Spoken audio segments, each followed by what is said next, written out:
Je vous vois. Tard dans la nuit, la lumière bleutée de l'écran illumine votre visage fatigué, tendu par l'anxiété. Vous le regardez à nouveau, ce maudit fichier Excel. Cet enchevêtrement de chiffres, cette grille parfaite qui est censée vous donner le contrôle, mais qui ne fait qu'alimenter votre angoisse la plus profonde. On vous a toujours dit, n'est-ce pas? On vous a martelé que le secret de la richesse était le contrôle absolu. Chaque centime suivi, chaque dépense justifiée, chaque euro emprisonné dans une case. Eh bien, je suis ici aujourd'hui pour vous dire que c'est le mensonge le plus grand et le plus destructeur jamais raconté à votre âme. Vous pensez avoir un problème de budget, un problème de revenus, un problème de discipline? Vous vous trompez. Vous avez une relation profondément toxique avec l'une des énergies les plus puissantes de l'univers. Vous traitez l'argent comme un prisonnier de guerre, un esclave à dominer, un ennemi à soumettre, et vous vous étonnez ensuite qu'il tente de vous fuir à la première occasion? Vous le serrez si fort dans votre poing qu'il suffoque, et vous vous demandez pourquoi rien de nouveau ne peut y entrer. Ce que je vais vous révéler aujourd'hui n'est pas une nouvelle technique de gestion de patrimoine ou une astuce pour économiser sur votre café. C'est une correction de cap spirituel, une vérité ancestrale qui transformera votre réalité.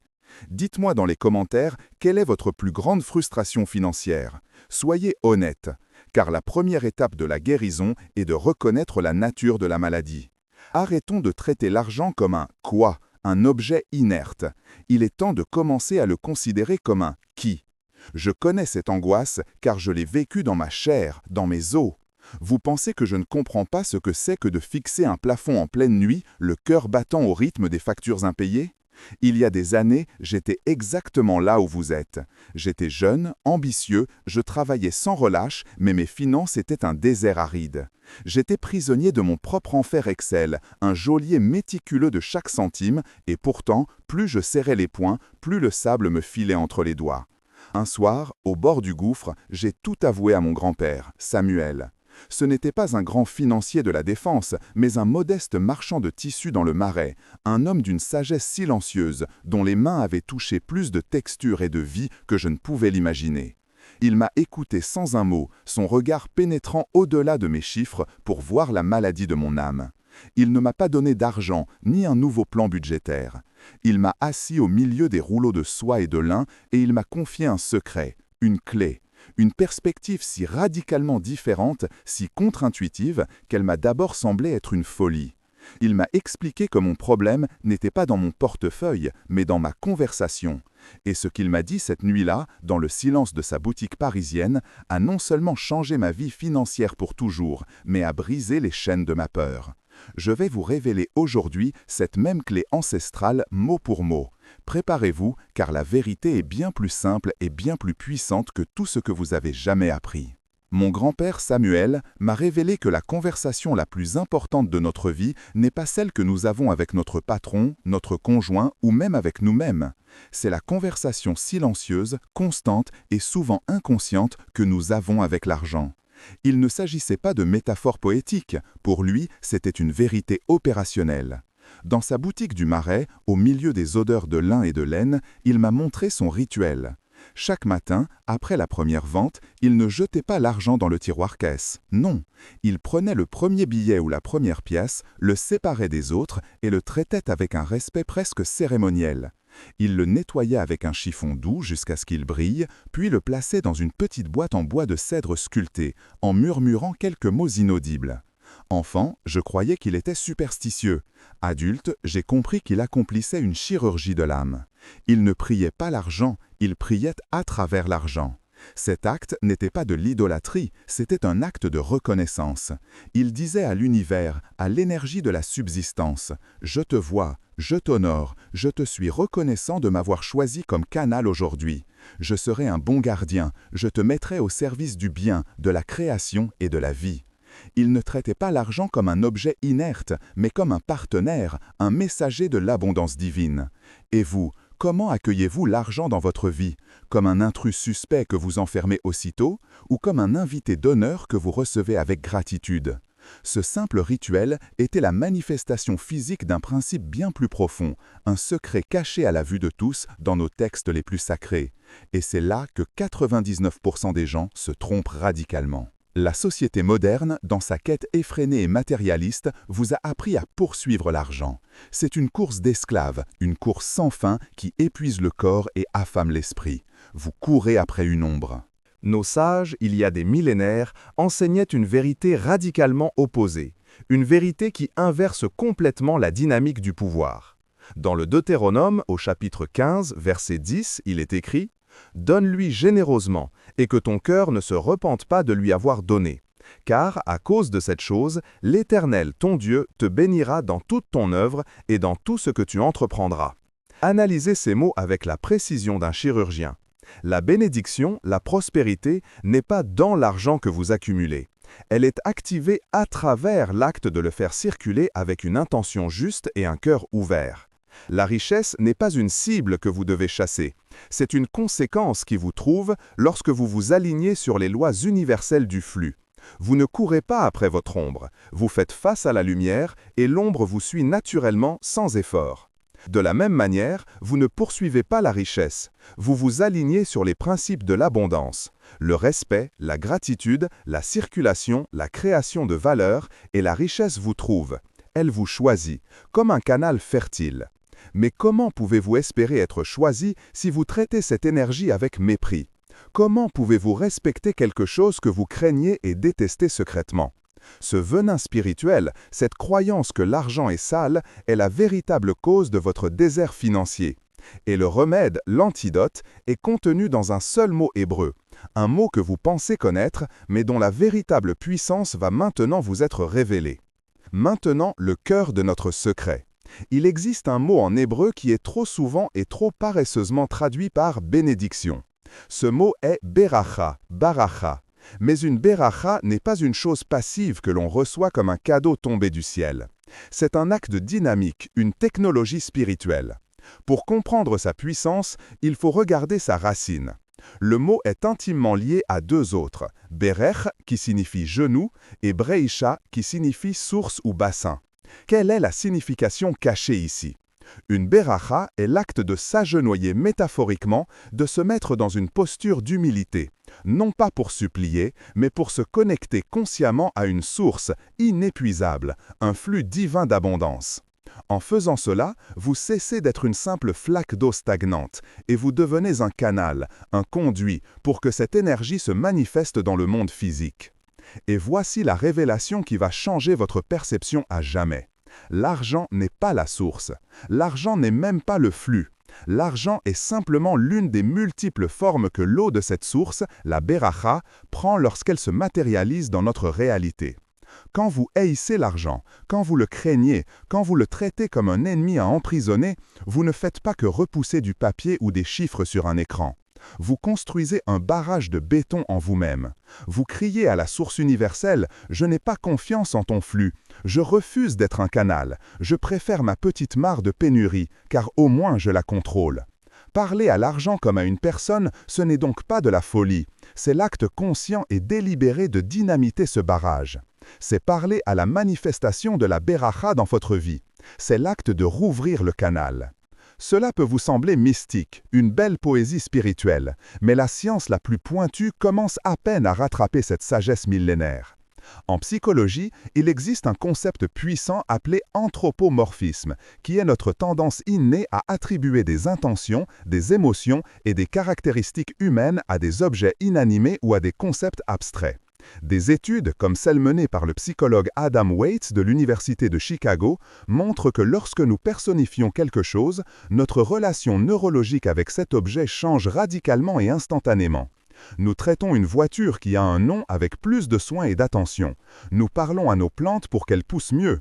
Ce n'est pas une superstition, c'est un outil de recadrage cognitif d'une efficacité redoutable. En cessant de voir l'argent comme une chose inerte et en commençant à le traiter comme un partenaire, en lui disant « Bonjour, merci d'être là, nous allons accomplir de grandes choses ensemble », vous piratez votre propre cerveau. Vous court-circuitez les voies neuronales de la peur dominées par l'amygdale, ce centre reptilien de la survie qui ne connaît que la lutte ou la fuite. Au lieu de cela, vous activez le cortex préfrontal, le siège de votre conscience supérieure, responsable de la résolution créative de problèmes, de la planification à long terme et de la pensée stratégique. Vous changez littéralement votre chimie cérébrale, passant du mode survie au mode prospérité. Vous cessez de réagir à la peur et commencez à créer à partir de la confiance. C'est précisément ce mécanisme de recadrage neurologique que j'enseigne en profondeur dans mon programme Le Dialogue de l'Abondance. Nous y transformons ces concepts en habitudes cérébrales automatiques. Le lien est dans la description, mais ne cliquez pas encore, car vous devez d'abord comprendre la différence fondamentale entre les deux vies qui s'offrent à vous. Pour que cela soit absolument clair, imaginez deux hommes. Ils vivent dans la même rue, ont le même diplôme, et ce matin, ils ont exactement la même somme sur leur compte en banque. Le premier est le geôlier. Sa vie est une prison qu'il a construite lui-même. Il enferme son argent dans la cellule de son fichier Excel, le compte de manière obsessionnelle, vit dans la terreur constante qu'il ne s'échappe. Sa conversation avec l'argent est un monologue de peur, un murmure angoissé dans le silence de la nuit. « Ne m'abandonne pas, je ne suis rien sans toi, reste ici où je peux te voir ». Sa vie est un stress permanent, une tension insupportable, car il sait au fond de lui qu'un prisonnier ne rêve que d'une chose, s'évader. Le second homme est le partenaire. Il voit l'argent non comme un prisonnier, mais comme un associé de valeur. Il l'accueille avec gratitude, le dirige avec sagesse et le fait circuler avec une intention claire et créatrice. Sa conversation est un dialogue de respect et de collaboration. Où pouvons-nous créer le plus de valeur ensemble cette semaine ? Quelle est notre prochaine grande mission pour servir les autres et grandir? Je te fais confiance pour aller dans le monde et revenir accompagné de tes frères. Le geôlier vit dans la prison du manque, même s'il est riche. Le partenaire vit dans la liberté du flux, même s'il part de zéro. Tous deux ont la même somme en banque aujourd'hui, mais leurs avenirs financiers ne se trouvent pas dans le même univers. La question n'est donc pas de savoir combien vous avez. La question est, êtes-vous un geôlier ou un partenaire? Car ce que je vais vous donner maintenant est le plan exact pour briser vos chaînes et devenir un partenaire, dès aujourd'hui. Assez de théorie, la sagesse sans action est un poison qui paralyse l'âme. À partir de cet instant précis, votre relation avec l'argent change pour toujours. Voici votre plan d'action, pratique et non négociable. Gravez ces mots non pas sur du papier, mais dans votre esprit et dans vos habitudes quotidiennes. Étape 1, le salut matinal. Chaque matin, avant même de toucher votre téléphone, avant de laisser le bruit du monde et ses angoisses polluer votre esprit, vous accomplirez ce premier acte de respect. Prenez votre portefeuille ou ouvrez votre application bancaire. Ne le faites pas avec la boule au ventre en anticipant le manque. Faites-le comme on salue un allié précieux. Regardez le solde, quel qu'il soit, et dites à voix haute ou avec une intention puissante dans votre cœur « Bonjour, je te suis reconnaissant d'être là. Aujourd'hui, nous allons créer de la valeur, servir et grandir ensemble. » Vous ne faites pas que parler à des chiffres, vous programmez votre système nerveux pour la collaboration et l'opportunité au lieu de la peur et de la survie. Étape 2, la réunion d'alignement hebdomadaire. Choisissez un moment fixe, une fois par semaine, pour un rendez-vous de 15 minutes. Ceci n'est pas une séance de torture budgétaire, c'est une réunion stratégique avec votre partenaire. Posez les bonnes questions. Où avons-nous excellé cette semaine? Quelle est notre plus grande opportunité pour la semaine à venir? Comment puis-je te diriger vers des investissements, des projets ou des actions qui te permettront de grandir et d'attirer tes frères? Vous cessez d'être un simple employé de votre propre vie financière pour en devenir le PDG visionnaire. Étape 3, le langage du pouvoir. Éradiquez de votre vocabulaire les phrases de victime qui vous maintiennent enchaîné. « Je ne peux pas me le permettre » est une déclaration de faillite spirituelle. Remplacez-la par des phrases de commandement. Comment pouvons-nous créer les ressources nécessaires pour cela? Ou « Je choisis de ne pas diriger notre énergie vers cet objectif pour le moment ». Voyez-vous la différence? La première est passive et faible. La seconde est active et souveraine. Vous n'êtes plus à la merci des circonstances, vous êtes le directeur conscient de vos ressources. Étape 4, la dîme de la confiance, Tzedaka. C'est l'étape la plus puissante. Chaque fois que de l'argent entre dans votre vie, avant toute autre chose, mettez immédiatement de côté une petite portion, même 1% pour commencer, pour donner. Ce n'est pas une perte, c'est la déclaration de confiance la plus radicale que vous puissiez faire à l'univers. Vous dites à votre partenaire l'argent. J'ai une foi si absolue en notre flux et en notre capacité à générer davantage que je peux te libérer sans crainte, sachant que tu reviendras multiplier. Vous prouvez par l'action que vous n'êtes pas un geôlier, mais un partenaire. N'attendez pas demain, n'attendez pas la semaine prochaine. La transformation ne se produit pas dans le futur, elle se produit à l'instant même de la décision irrévocable. Alors, faites-le, maintenant. Levez-vous, Allez chercher le plus gros billet de banque que vous ayez dans votre portefeuille ou chez vous. Prenez-le, tenez-le dans vos deux mains, comme s'il s'agissait d'un objet sacré. Sentez sa texture, le grain du papier, l'encre. Regardez-le attentivement. Ce n'est pas du papier, c'est de l'énergie condensée. C'est du temps, du talent, des opportunités et du potentiel en sommeil. C'est un serviteur puissant qui n'attend que les ordres d'un maître sage. Maintenant, regardez-le droit dans les yeux, métaphoriquement, et parlez-lui, à voix haute si vous le pouvez, car la parole a un pouvoir créateur. Dites-lui, notre ancienne relation, basée sur la peur, le contrôle et le manque, est terminée aujourd'hui. Je te demande pardon de t'avoir traité comme un prisonnier. À partir de cet instant, nous sommes partenaires. Je m'engage à te respecter, à te guider avec sagesse et à te mettre au service du bien, de la création et de la vie. En retour, je te demande de me faire confiance, de travailler avec moi et d'appeler tes frères, d'appeler l'abondance à nous rejoindre dans cette mission. Sentez le frisson. Sentez le changement d'énergie qui parcourt votre corps. Ce n'est pas un jeu, c'est une réinitialisation. C'est le premier jour de votre nouvelle réalité financière. Vous venez de signer un nouveau contrat, non pas avec une banque, mais avec l'univers. Vous n'êtes pas seul dans ce voyage. Cette sagesse que je vous transmets n'est pas la mienne. Elle résonne à travers les millénaires, murmurée par les marchands de la route de la soie dans leurs tentes, par les artisans dans leurs ateliers, et aujourd'hui par les innovateurs qui construisent l'avenir dans le monde digital. Le principe est éternel et immuable. Ce que vous honorez, vous honore en retour. Ce que vous respectez, vous respecte en retour. Ce que vous bénissez, vous bénit en retour. Vous avez passé votre vie à combattre un ennemi qui n'existait que dans votre esprit. Le véritable antagoniste de votre histoire n'a jamais été le manque d'argent. C'était la mentalité de manque. Aujourd'hui, vous l'avez démasqué. Aujourd'hui, vous l'avez vaincu. Abandonnez cette vieille peau de serpent. Embrassez votre véritable identité, votre droit de naissance, celui d'un canal pour l'abondance, d'un partenaire de la prospérité, d'un co-créateur avec le divin. Que la Beracha, cette source inépuisable de tout flux et de toute vie, trouve en vous un conduit pur, large et puissant. Que vos mains, qui hier encore étaient un coffre-fort rouillé pour garder, deviennent aujourd'hui un fleuve puissant pour faire circuler la bénédiction dans le monde. Allez et prospérez. Le sceau est brisé. Le contrat avec la peur est annulé. Ce que vous venez de faire en tenant ce billet entre vos mains et en lui déclarant une nouvelle alliance n'est pas un simple exercice psychologique. C'est un acte de création. Vous avez mis fin à la guerre silencieuse qui faisait rage en vous et signé un traité de paix, un partenariat avec l'énergie même de la subsistance. Vous avez fait le premier pas pour passer du geôlier au partenaire, de la survie à la souveraineté. C'est le début. Le plan en 4 étapes sera votre pratique quotidienne, la discipline qui transformera cette révélation en une réalité permanente.